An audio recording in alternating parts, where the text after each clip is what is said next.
senhores senadores,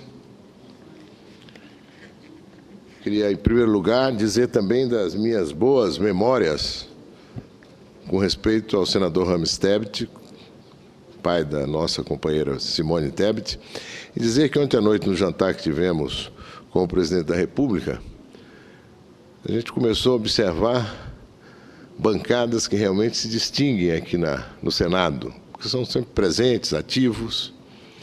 E a primeira menção que veio foi justamente a bancada do Mato Grosso do Sul, com a nossa senadora Simone Tebet, com o senador Moca e com o senador Pedro Chaves.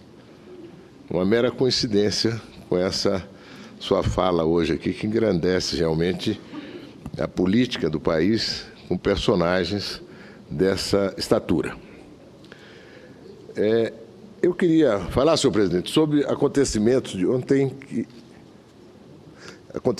ontem que nos impactaram a todos, não é? E dizer que eles não fazem bem à democracia. Protestos agressivos que começam a tocar pelo país, com baderna, afronta às instituições, não vão nos ajudar a sair da crise.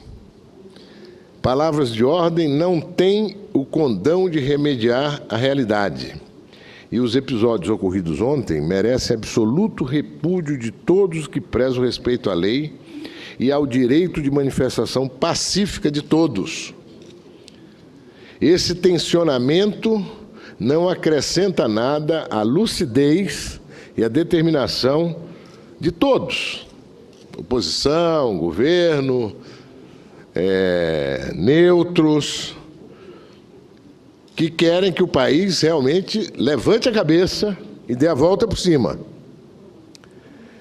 Os extremistas que invadiram o plenário da Câmara deixaram claro o seu desapreço pela democracia.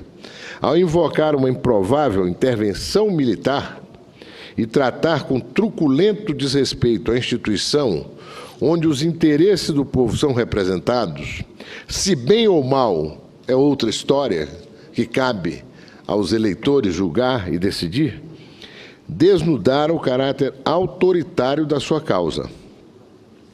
Não, mas não foi apenas a Câmara dos Deputados, a Assembleia Legislativa do Rio de Janeiro também. As manifestações em escolas e universidades, pelo país afora, sobre a etérea bandeira da rejeição à proposta de emenda constitucional que disciplina os gastos públicos federais e a medida provisória que reforma o ensino médio, ambas em tramitação no Congresso. Que alternativa eles têm a isso? No que se refere à educação, manter como está. E os resultados dos exames de avaliação mostram que manter como está é ir num caminho que não tem progresso. Ou é de estagnação ou é de retrocesso. É preciso mudar. O governo anterior, inclusive, mandou alguma coisa nesse sentido, de mudanças curricular. No entanto, estão aí nas ruas, ocupando escolas, um movimento fundamentalmente ideológico e resistentes a mudanças que atualizam, tornam contemporâneo o ensino no Brasil. De outro lado, a medida com relação ao teto de gastos. Eu tenho convicção de que nós vamos aprovar essa medida provisória, essa emenda constitucional, que aqui no Senado tem o número 55. Senhor presidente, eu tenho quantos minutos para falar? Ah, bom. Isto é, nós vamos votar e aprovar em primeiro e segundo turno, daqui a 2 semanas, aqui nesta casa, e na semana do dia 11, 12 de dezembro, em segundo turno. Não há outro caminho para tentar reerguer o Brasil. O Brasil está devastado pelas políticas do governo anterior.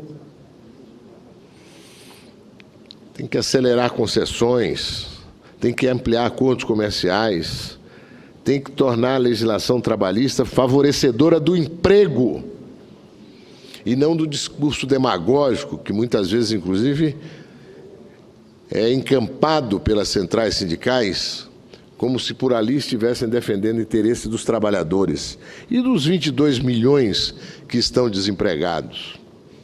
12 milhões nas estatísticas do IBGE, 10 milhões que já nem procuram emprego mais, sem esperança.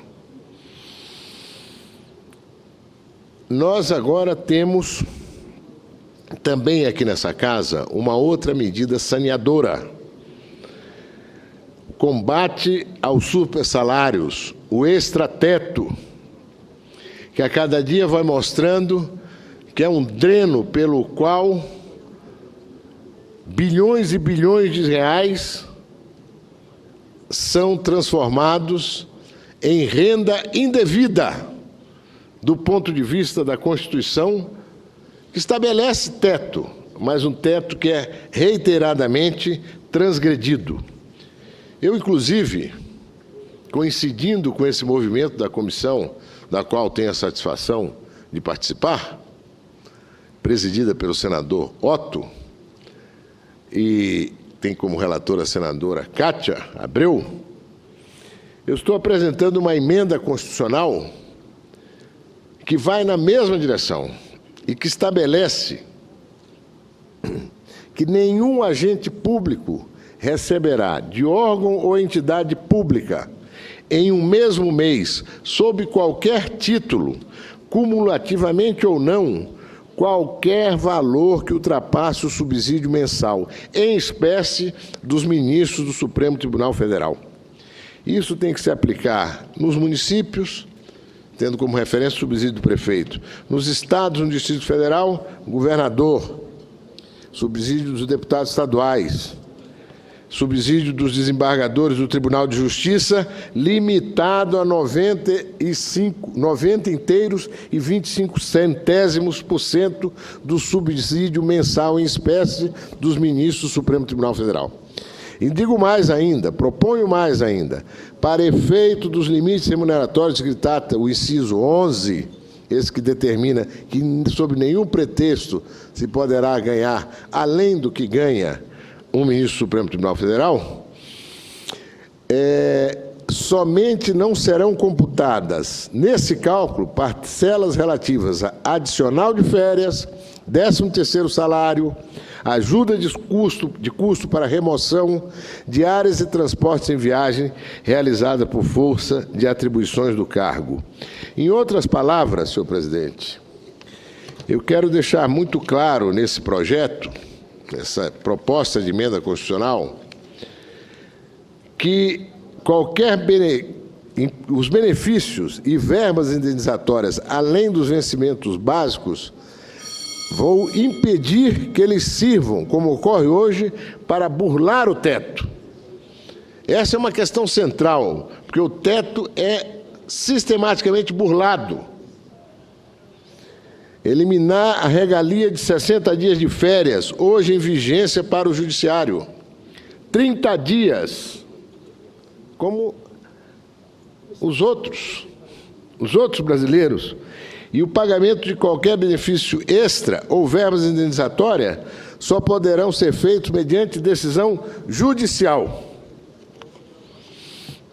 A situação em que nos encontramos, senhoras e senhores senadores, é muito grave, porque nós não temos nenhum indício firme de que se inicie um processo de recuperação, embora hoje, numa das estatísticas, que é usada inclusive para o cálculo do PIB, já há um leve crescimento de 0,15% no mês de setembro com relação ao mês anterior. Mas não é ainda uma indicação firme de que estamos retomando o movimento de crescimento e de retomada do emprego. É preciso fazer mais, muito mais. Há hoje uma sensação e um desejo na sociedade de que as coisas melhorem.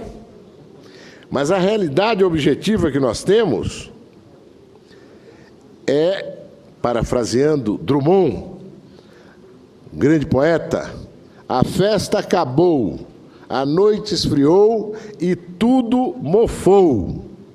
E o mofo só será eliminado com o melhor detergente de que se tem notícia, a radiante e intensa luz do sol, inclusive no que se refere a extras teto nos salários, no que se refere à emenda constitucional 55, que estabelece o teto para o crescimento do orçamento, a reforma da Previdência, legislação trabalhista, ou o Brasil assume um compromisso com a mudança e com a recuperação da economia, ou o Brasil corre um sério risco, senhor presidente, de ir num caminho como esse que hoje cursa, infelizmente, a Grécia, que já perdeu 25% do PIB pelos maus feitos de sucessivos governos que não encararam a crise com a energia, com a coragem e com a determinação que ela tem que ser encarada. Quero saudar a disposição que vi ontem, no jantar que fizemos no Alvorada, primeiro, do presidente da República, Michel Temer, em dar curso à política de reformas, do presidente da Câmara, Rodrigo Maia, que em certo momento disse que a Câmara está pronta para votar a reforma da Previdência, depois de todos os tumultos daquele dia, e do presidente do Senado, que se estendeu sobre várias mudanças que estamos em curso de votar ainda este ano no plenário do Senado Federal. Senhor presidente, para mim é uma satisfação estar aqui e, ao mesmo tempo, uma pena. A pena porque eu acreditava que há 20 anos atrás, com o Plano Real, o Brasil iniciava um caminho virtuoso e que a alternância de governo não levaria o país a uma situação de crise profunda como está hoje. Mas a satisfação, porque naquele momento eu fui o responsável, como líder do PMDB na Câmara dos Deputados, de encaminhar as reformas. Agora, sob a liderança do nosso aqui nesse plenário e de tantos outros líderes desta casa, eu me sinto muito gratificado de estar participando, sabendo das dificuldades, dos sacrifícios que se impõem, dessas votações que certamente vão criar uma esperança para os brasileiros. Muito obrigado.